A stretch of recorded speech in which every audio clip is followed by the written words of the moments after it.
Can we go over the last question of the? Yeah, what is it? In an association study, will two SNPs in perfect LD have the same result? Why or why not? Okay, so let's say I'm looking at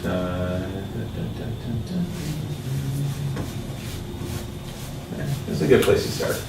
Okay, so in an association study, we take a trait, say how high I am, or how tall I am, how high I am. You know, we're in California. That could be a trait that we're looking at. That could be a trait. So, and how tall I am.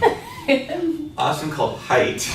You know, I'm from Michigan, we drop our T's at the end of words. So essentially what we'll do is, imagine this is a genotype matrix. So I'd be 0, 1, 2 for these SNPs, and this guy would be 1, 1, 2, or girl.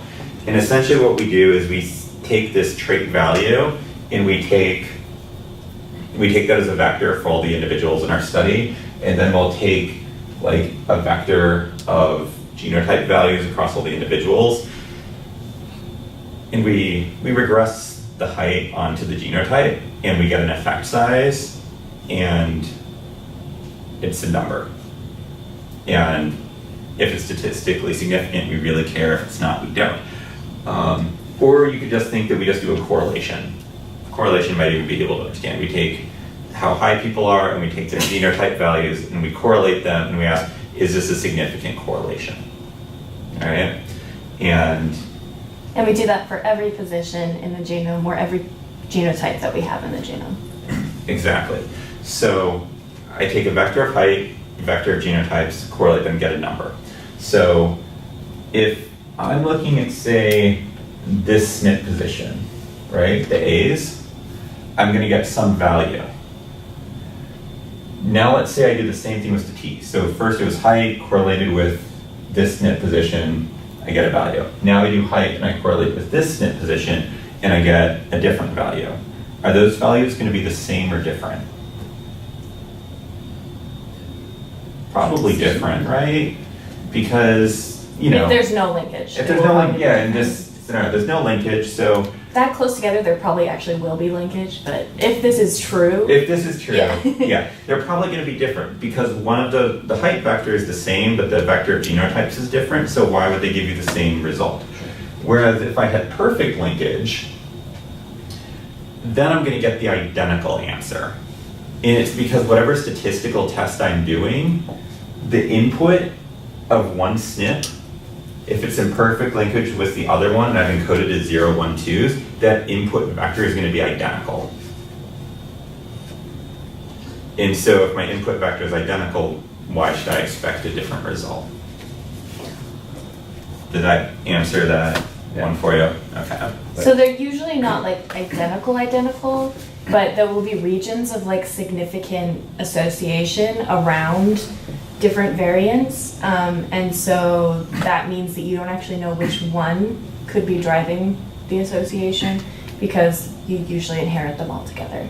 Yeah. And so kind of like up here, like when I told you you have an A, you're like, oh, everyone's like, you have a T.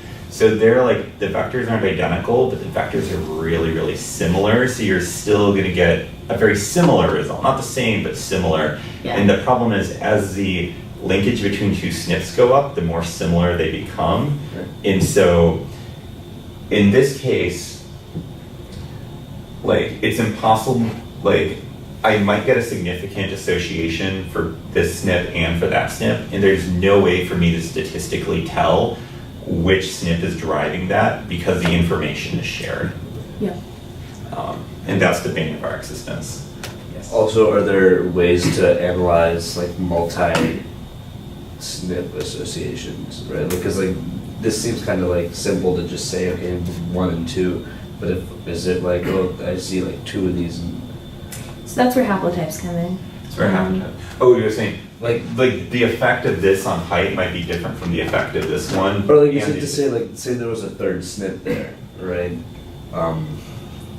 Yeah. So could you say like positions 2 and 4 with 9 or something like that? Yeah. So that's definitely possible. It's called an interaction.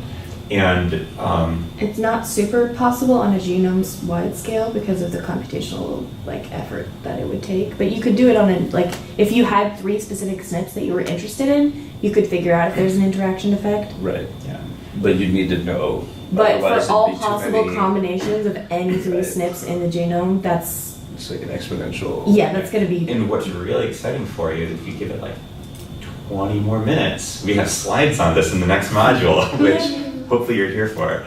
Yeah. So why don't we just move on to that unless there's more questions on this one? Awesome.